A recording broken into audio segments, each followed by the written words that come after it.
সম্প্রতি বাংলাদেশ ব্যাংকের গভর্নর ঘোষণা করেছেন যে ব্যাংকিং খাতের স্বাস্থ্যের উন্নয়নের জন্য একটা ব্যাংকিং কমিশন গঠন করবেন এবং যেটা কিনা অনেক দিন থেকেই দাবি ছিল আমাদের যারা ব্যাংকিং খাতকে ফলো করি কিংবা ব্যাংকিং খাত সংক্রান্ত যাদের আগ্রহ রয়েছে, বিশেষ করে যারা ব্যবসা করেন, যারা ক্ষুদ্র গ্রাহক, ক্ষুদ্র ব্যবসায়ী, সকলেরই আসলে।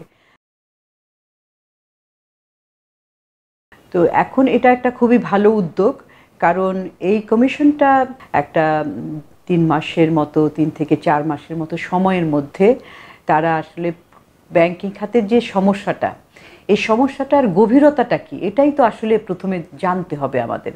আমরা জানি যে এই যে ঋণ খেলাপির পরিমাণ বাড়ছে, আসলে ঋণ খেলাপির পরিমাণটা কত, এখানে যে নাম্বারটা দেওয়া হয় তার বাইরেও কিন্তু আরও অনেক ধরনের উপায়ে যে ঋণগুলা ফেরত না আসার সম্ভাবনা, সেগুলো এটার মধ্যে যুক্ত হয় এবং তার ফলে এটার পরিমাণ মার্চ মাসে 2024-এ যে 1,82,000 কোটি টাকা ছিল ঋণ খেলাপির পরিমাণ, আসলে সব কিছু যেগুলো কেসের যে কারণে আটকে আছে বিভিন্নভাবে, সেগুলো যদি যোগ করা হয় এটা 4 লক্ষ কোটি টাকার মতো যেয়ে পৌঁছাবে বলে অনেকেই ধারণা করছেন। তো সেই জন্য এই ব্যাংকিং কমিশনটা এটার যে বর্তমান চিত্রটা তুলে ধরে এবং এটার কারণ এবং সামনের দিকে এগোনোর জন্য, এই খাতের উন্নয়নের জন্য এবং সংস্কারের জন্য কী কী ধরনের পদক্ষেপ নেবেন, সেটারই কিন্তু এই কাজ হবে এই কমিশনের। দুর্বল ব্যাংকগুলোর ক্ষেত্রেও আমরা অনেক দিন থেকে বলে আসছিলাম যে এই ব্যাংকগুলোকে আসলে বারবার সরকারের টাকা দিয়ে পুনর্ভরণ করার চাইতে এগুলোকে আসলে যদি এরা টিকতে না পারে এগুলো বন্ধ হয়ে যাক, এরকমই আমরা সুপারিশ করেছিলাম আগে। এবং আমরা দেখছি যে বাংলাদেশ ব্যাংকের নতুন গভর্নরও বেশ কিছু পদক্ষেপ নিয়েছেন দুর্বল ব্যাংক এবং এই বিশেষ করে ইসলামী ব্যাংক এগুলোর, যে এখান থেকে যে একই ব্যক্তি বিশাল পরিমাণ ঋণ নিয়ে নিচ্ছেন ব্যাংকিং নিয়ম নীতির তোয়াক্কা না করে, যার কারণেই তো ব্যাংকগুলো দুর্বল হয়ে গেছে। এবং আমাদের সুপারিশ ছিল যে ব্যাংকগুলোর পরিচালনা পর্ষদ ভেঙে দিয়ে ব্যবস্থাপনার মধ্যেও পরিবর্তন এনে নতুন পরিচালনা পরিষদ নিয়োগ দেওয়া এবং এই যে ঋণগুলো চলে গেছে যারা ফেরত দিচ্ছে না, এই ব্যাংকের শেয়ারগুলো সরকার নিয়ে নেবে এবং তাছাড়া এই যে যারা ঋণ খেলাপি তাদের যে সম্পদগুলো, যে মর্টগেজ এবং গ্যারান্টি যেগুলো আছে সেগুলো সরকার নিয়ে সেগুলোকে তরলীকরণ করে ব্যাংকে ফেরত দেওয়া এবং শেয়ারগুলো যে সরকার নিয়েছে বিশেষ করে ইসলামী ব্যাংকের, এবং সেগুলো আবার অন্যরা কেউ কিনতে পারবে যদি সেটা কিনে তারা পরিচালনা পর্ষদে যেতে পারে। অর্থাৎ একটা সামগ্রিক ওভারহলিং, সামগ্রিক পরিবর্তন সেটারই দরকার এটা ব্যবস্থাপনার মধ্যে, যাতে কিনা সুশাসনটা ফিরে আসে এবং দুর্বল ব্যাংকগুলোর ক্ষেত্রেও সেই একই ধরনের পদক্ষেপ নিতে হবে। এবং যদি কোনো ব্যাংক অন্য ভালো ব্যাংকের সাথে মার্জ হতে চায় কিংবা মার্জ করার সিদ্ধান্ত গভর্নর নিয়ে থাকেন, তাহলে এই মার্জ করার পদ্ধতিটাও কিন্তু পুঙ্খানুপুঙ্খভাবে করা উচিত, যে আসলে দুর্বল ব্যাংকগুলোর স্বাস্থ্যটা কতখানি খারাপ সেটা বিবেচনা করে তারপরে অন্য ব্যাংকগুলোর সাথে মার্জ করার উদ্যোগ নেওয়া যেতে পারে, কিন্তু সেটাও একটা জটিল এবং দীর্ঘ প্রক্রিয়া।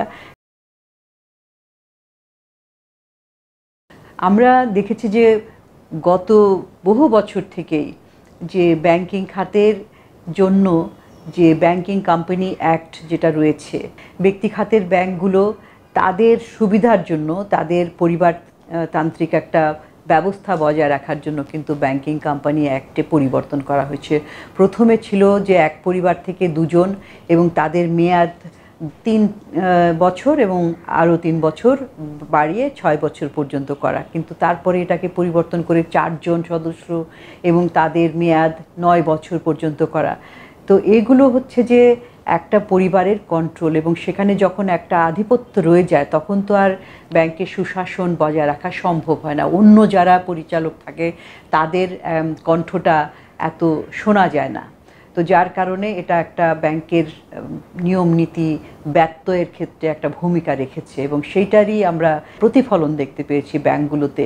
ভালো ব্যাংকগুলো কিভাবে আসলে দুর্বল হয়ে গেছে অলরেডি, একটা গ্রাহককে কতখানি পর্যন্ত দেওয়া যেতে পারে সেটার জন্য কিন্তু সুনির্দিষ্ট গাইডলাইন রয়েছে, কিন্তু সেটা কিন্তু ফলো করা হয় না। অর্থাৎ সিঙ্গেল বড়োয়ার এক্সপোজার, যে একজন কতখানি ঋণ নিতে পারে, সেটার কোনো রকম তোয়াক্কা না করে 40,000, 50,000, 90,000 কোটি টাকা পর্যন্ত কিন্তু ব্যক্তি কিংবা তার কোনো ব্যক্তির কোম্পানিকে দেওয়া হয়েছে। চরমভাবে নীতি নিয়মের ব্যত্যয় ঘটানো হয়েছে। তো এগুলো করা হয়েছে এই কারণে যে যারা এইভাবে ঋণ নিয়েছেন এবং ইচ্ছাকৃতভাবে খেলাপি হয়েছেন, তারা তো ভীষণভাবে রাজনৈতিক ক্ষমতাধরদের সাথে খুব ঘনিষ্ঠভাবে জড়িত ছিলেন। রাজনৈতিক প্রভাব খাটিয়ে, রাজনৈতিক যোগসূত্রতার মাধ্যমে তারা সেই টাকাগুলো ব্যাংক থেকে বের করে নিয়েছেন। এটা তো তাদের টাকা না, এটা গ্রাহকদের টাকা। দৃষ্টান্তমূলক শাস্তি তো দূরের কথা, বাংলাদেশ ব্যাংক যে তার নিজস্ব নিয়ম যেগুলো রয়েছে সেগুলোও কিন্তু অ্যাপ্লাই করতে পারেনি। এই যে দুর্বলতাটা, যে বাংলাদেশ ব্যাংকের স্বাধীনতা ক্রমান্বয়ে দুর্বল থেকে দুর্বল হয়ে পড়েছে, এবং তারপর সেগুলোর এই ধরনের রেগুলেটরি বডির, অর্থাৎ কেন্দ্রীয় ব্যাংকের যে গভর্নর থাকতেন, তারাও তো কোনো সময় উচ্চবাচ্য করেননি যে তারা যে নিয়মটাকে ফলো করবেন সেরকম, এবং সেটা করতে যে অস্বীকৃতি জানিয়েছেন সেরকমও কিন্তু আমরা কখনো শুনিনি। অর্থাৎ এখানে নীতি নির্ধারকরা, ব্যবসায়ীরা, রাজনীতিবিদরা সবাই কিন্তু একসাথে যোগ সাজস্যে এই ব্যাংকগুলোকে একেবারে খালি করে দিয়েছে। সুতরাং এটার শাস্তি প্রচলিত আইনেই সম্ভব। ঋণ খেলাপিদের জন্য কী ধরনের শাস্তি নেওয়া হবে, কত টাকা নিলে খেলাপির জন্য কত, তারপরে বিভিন্ন ধরনের অপব্যবহার করে স্ক্যামের মাধ্যমে, বিভিন্ন ধরনের ফ্রডের মাধ্যমে, সেগুলোর জন্য তো সুনির্দিষ্ট নীতিমালা এবং পদক্ষেপ নেওয়ার কথা বলা আছে। সেগুলো যদি বাস্তবায়ন করা যায় তাহলেই কিন্তু আমাদের এই ব্যাংকিং খাতের অন্যান্য যারা যদি কোনো দুর্নীতি করতে চায় কিংবা ঋণ খেলাপি হতে চায় ইচ্ছাকৃতভাবে, সেগুলো বন্ধ করা যাবে। কিন্তু আমরা তো আজ পর্যন্ত কোনো দৃষ্টান্তমূলক শাস্তি দেখিনি। বড় বড় যারা দুর্নীতিবাজ এই ব্যাংকিং খাতে, তাদেরকে যদি আইনের আওতায় এনে শাস্তি দেওয়া যায় তাহলে কিন্তু অন্যরাও সেই শিক্ষাটা পেয়ে যাবে। তখন তারা আর ওই পথে আগাতে অনেকবার চিন্তা ভাবনা করবে।